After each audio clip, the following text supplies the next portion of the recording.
പിതാവിന്റെയും പുത്രന്റെയും പരിശുദ്ധാത്മാവിന്റെയും നാമത്തിൽ ആമേൻ. ഇന്ന് ജൂലൈ 13 തിങ്കളാഴ്ച. അമ്മേ പരിശുദ്ധ അമ്മേ, അമ്മേ പരിശുദ്ധ ദൈവമാതാവേ, കൃപാസനത്തിലൂടെ ഞങ്ങൾക്കും ഞങ്ങളുടെ ദേശത്തിനും അമ്മ മധ്യസ്ഥം തേടി തന്ന എല്ലാ അനുഗ്രഹങ്ങൾക്കും കൃപകൾക്കും ഞങ്ങളിപ്പോൾ ഹൃദയം നിറഞ്ഞ നന്ദി പറയുന്നു.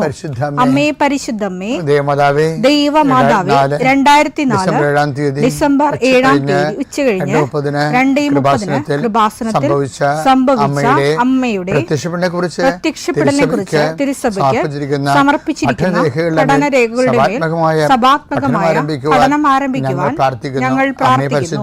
അമ്മേ പരിശുദ്ധമേ, ഭൂസ്വർലോകങ്ങളുടെ രാജ്ഞിയായ അങ്ങേയ്ക്ക് ഭൗമ സംരക്ഷണത്തിനായി പ്രപഞ്ചപ്രകൃതിയെ തന്നെ തിരുസഭ പ്രതിഷ്ഠിക്കുവാൻ ഈ പ്രത്യക്ഷീകരണം വഴി ഇടയാക്കണമേ. പരിശുദ്ധമേ, ജപമാല മാതാവേ, സകല കൃപാസനം പ്രാർത്ഥനയോടും ചേർത്ത് ഞങ്ങളിപ്പോൾ പ്രാർത്ഥിക്കുന്ന ഈ കുടുംബത്തിന്റെ പ്രത്യേക നിയോഗം പറ മക്കളെ.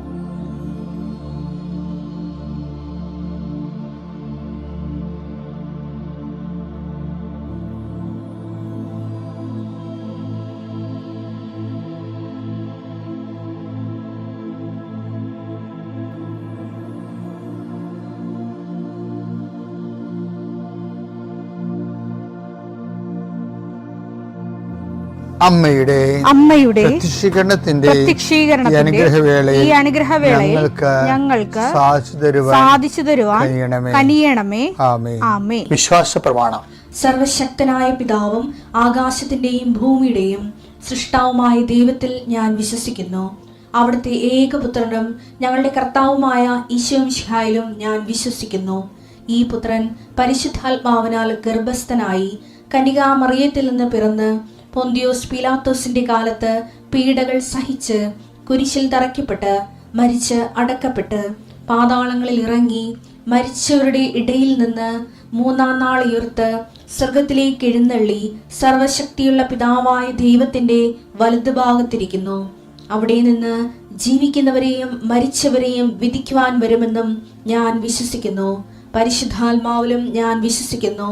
വിശുദ്ധ കത്തോലിക്കാ സഭയിലും പുണ്യവാന്മാരുടെ ഐക്യത്തിലും പാപങ്ങളുടെ മോചനത്തിലും ശരീരത്തിന്റെ ഉയർപ്പിലും നിത്യമായ ജീവിതത്തിലും ഞാൻ വിശ്വസിക്കുന്നു.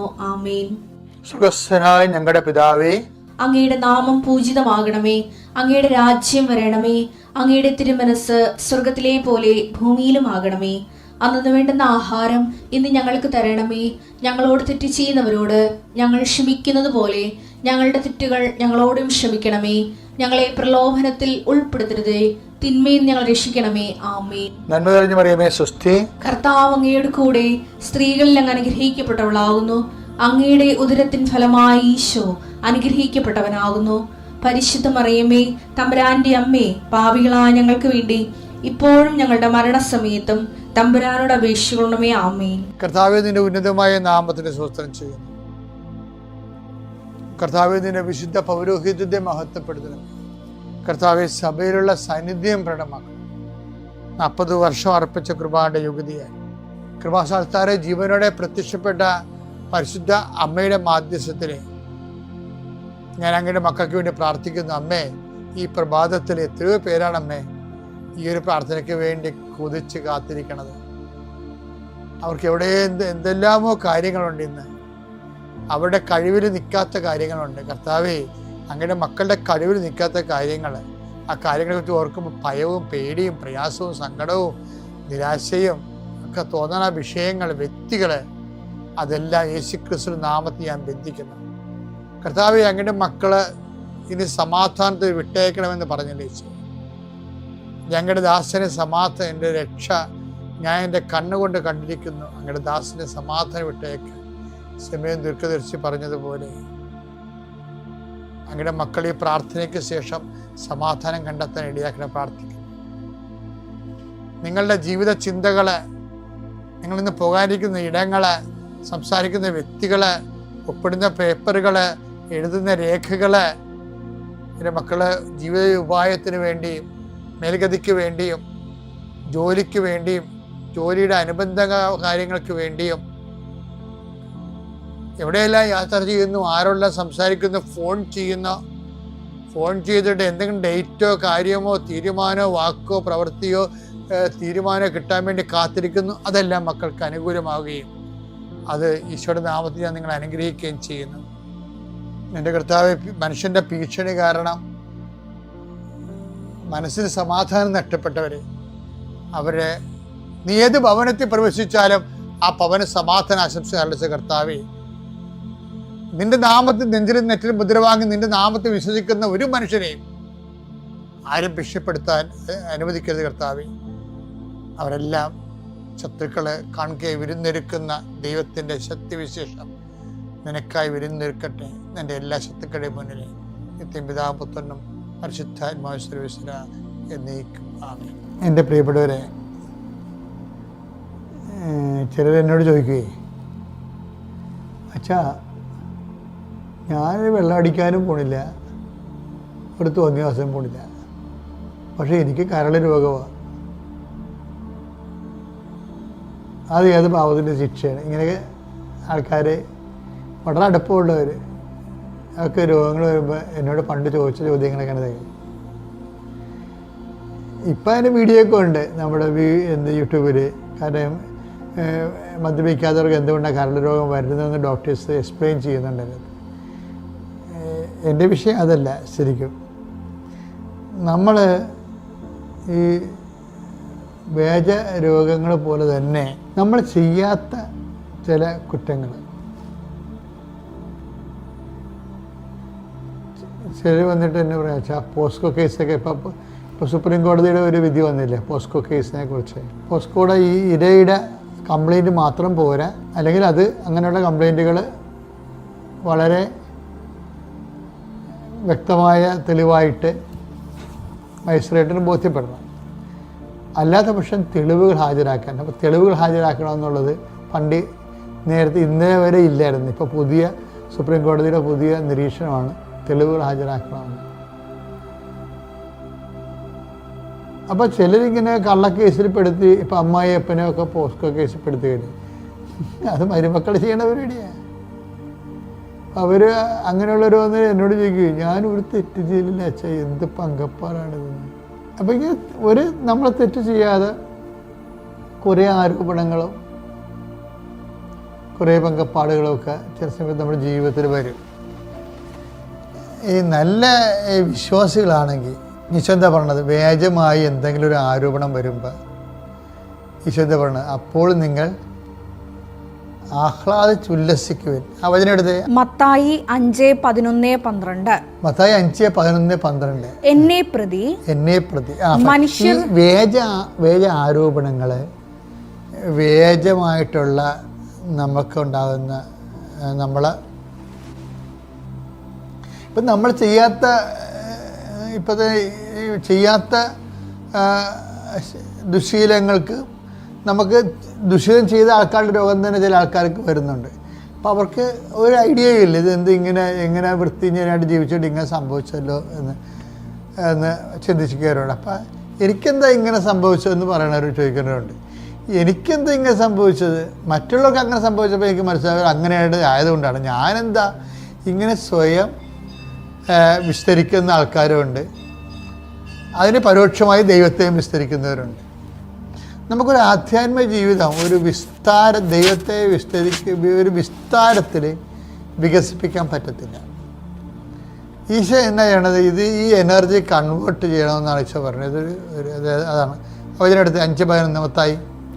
എന്നെ പ്രതി അത് ഈശോനെ പ്രതിയാക്കണം. നമ്മളെ പ്രതി വന്ന കാര്യങ്ങളെല്ലാം നമ്മൾ ഈശോനെ പ്രതിയാക്കണം.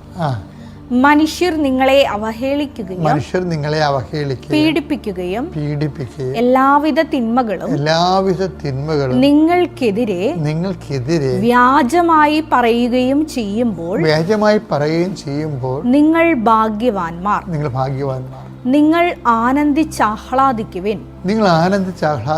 സ്വർഗത്തിൽ നിങ്ങളുടെ പ്രതിഫലം വലുതായിരിക്കും. അപ്പോൾ ഈ സ്വർഗത്തിലെ പ്രതിഫലം വലുതായിട്ട് നമ്മൾ നിശ്ചയിച്ചു കഴിഞ്ഞാൽ വ്യാജാരോപണങ്ങൾ ഉണ്ടാവും. അത് രണ്ട്, അതായത് ആദ്യം ഉണ്ടാകണത് വ്യാജാരോപണങ്ങളല്ല. ആദ്യം ഉണ്ടാകണത് നിങ്ങൾ ദൈവത്തിന് വിശ്വാസമായത് കാരണം നിങ്ങളുടെ പ്രതിഫലം നിശ്ചയിക്കും ദൈവം. ആ പ്രതിഫലം നിശ്ചയിക്കുമ്പോഴായിരിക്കും നമുക്ക് എക്സ്ട്രാ റെമിറ്റൻസ് കൊടുക്കേണ്ടി വരണത്. എക്സ്ട്രാ റെമിറ്റൻസ് എന്ന് പറഞ്ഞാൽ സ്വാഭാവിക സഹനങ്ങളിലൂടെ കിട്ടത്തില്ല, അസ്വാഭാവിക സഹനങ്ങളിലൂടെ കിട്ടത്തുള്ളൂ. ഈ അസ്വാഭാവിക സഹനങ്ങൾ വരണത് നമ്മൾ ചെയ്യാത്ത കുറ്റത്തിന് ആരോപണം കേൾക്കുമ്പോഴാണ്. പക്ഷെ അത് നമ്മൾ ക്രിസ്തുവിൻ്റെ പേരിലാക്കിയെടുത്താൽ മാത്രമേ അത് കൃപയായി കൺവേർട്ട് ചെയ്തിട്ട് ഈ സ്വർഗത്തിൽ നിങ്ങളുടെ പ്രതിഫലം വലുതായിരിക്കും എന്ന് പറഞ്ഞാൽ ആ വലിയ പ്രതിഫലത്തിന് റെമിറ്റൻസ് കൊടുത്തിട്ട് അത് നമുക്ക് കർത്താവ് നമ്മുടെ പേരിലാകത്തുള്ളത്. അതെന്താ ചോദിച്ചാൽ നമ്മൾ ഇപ്പം ഈ ഇത്രയും ഞാൻ പറഞ്ഞൊരു കാര്യമാണ് നിങ്ങൾ ശ്രദ്ധിക്കേണ്ടത്. അതായത് ഏതെങ്കിലും കാരണവശാൽ നിങ്ങൾ ചെയ്യാത്ത കുറ്റത്തിന് നിങ്ങൾക്കൊരു ആരോപണം വരുന്നു, ഏതെങ്കിലും കാരണവശാൽ നിങ്ങളുടെ നിങ്ങൾ ചെയ്യാത്ത ശീലത്തിന് നിങ്ങൾക്ക് രോഗം വരുന്നു, ഇതെല്ലാം വ്യാജങ്ങളാണ്. ഇപ്പോൾ വ്യാജമായ എല്ലാത്തരം എന്ന് പറയുമ്പോൾ എന്ത് തരമായാലും വ്യാജമായിട്ടാണ് നിങ്ങളുടെ അടുത്തേക്ക് വരണമെന്നുണ്ടെങ്കിൽ അതെന്ത് ചെയ്യണം? അത് നിങ്ങൾ എന്നെ പ്രതി എന്ന് പറഞ്ഞാൽ ക്രിസ്തുവിനെ പ്രതിയാക്കി കളയണം. നിങ്ങളെ പ്രതി ആകുമ്പോഴാണ് നിങ്ങൾ ക്ഷോഭിക്കണത്, നിങ്ങളെ പ്രതി അല്ലത്. ഇപ്പം കൃപാസനത്തിനെതിരെ 200 പേര് ഒരു ചേട്ടായി ഒരു ഫേസ്ബുക്കിൽ പോസ്റ്റ് എടുത്ത്, ഒരു മന്ത്രി, ജീവിച്ചിരുന്ന മന്ത്രിയുടെ ഫേസ്ബുക്ക് പോസ്റ്റ് എടുത്തിട്ട് കൃപാസനത്തിനെതിരെ അതിലൂടെ ഒരു ആരോപണം ഇട്ട്. അപ്പോൾ അതെല്ലാവരും കയറ്റിപ്പിടിച്ച് അത് വലിയ സമരമായി. ഇവിടെ 200 പേരുടെ ഒരു രാഷ്ട്രീയ സമരം കൊണ്ടായിരുന്നു. ഇത്രയും വലിയ കൃപാസനത്തിന് ചുറ്റും കത്തുമ്പോൾ ഞങ്ങൾ എന്ത് ചെയ്ത്, ഞങ്ങൾ ആ അഖണ്ഡ ജവാലം ചൊല്ലിക്ക് അവിടെ ഇരിക്കും. അതിൻ്റെ കാര്യം എന്താണ്? ഈ ആരോപണങ്ങളെല്ലാം ക്രിസ്തുവിൻ്റെയൊക്കെ നമ്മൾ കൺവേർട്ട് ചെയ്ത് കൊടുക്കും. ഈശോ അങ്ങനെ പറഞ്ഞിട്ടുണ്ട്, വ്യാജമായി എന്തെങ്കിലും വന്നാൽ ഉടനെ നിങ്ങൾ എൻ്റെ അക്കൗണ്ടിലേക്ക് മാറ്റണമെന്നാണ്. പക്ഷെ അതെപ്പോഴും ഓർത്തേക്കണം മക്കൾ. അല്ല, ചെയ്യാത്ത കുറ്റത്തിൽ നമ്മൾ തെറ്റ്. ഇപ്പോൾ ചെയ്യാത്ത കുറ്റത്തിൽ നമ്മൾ ഈ ഭൂമി അങ്ങനെയാണ്, ഈശോയെ പോലും വെറുതെ വിടാഞ്ഞൊരു ഭൂമിയാണെന്ന് ഓർക്കണം. നമ്മൾ എപ്പോഴും ഓർക്കണം. അത് ഈശോയുടെ പേരുള്ള എല്ലാ വ്യാജ ആരോപണങ്ങളിലായിരുന്നോ, അത് ഈശോ നമ്മളെ പ്രതിയാണ് അത് ഏറ്റെടുത്തത്. അപ്പോൾ നമുക്കുണ്ടാകുന്ന വ്യാജ ആരോപണങ്ങൾ ഈശോയെ പ്രതി ഏറ്റെടുത്ത് കഴിയുമ്പോൾ എന്ത് പറ്റും? സ്വർഗത്ത് നിങ്ങൾക്ക് പ്രതിഫലം വലുതായിരിക്കും. ഞാൻ തിരിച്ചു പറയുകയാണ്, നമ്മളുടെ പ്രതിഫലം, വലിയ പ്രതിഫലം നമുക്ക് വേണ്ടി ദൈവം നിശ്ചയിച്ച് കഴിയുമ്പോഴാണ് നമ്മളോട് എക്സ്ട്രാ എമൗണ്ട് അടക്കാൻ പറയണത്. അതാണ് ഈ വ്യാജാരോപണങ്ങൾ.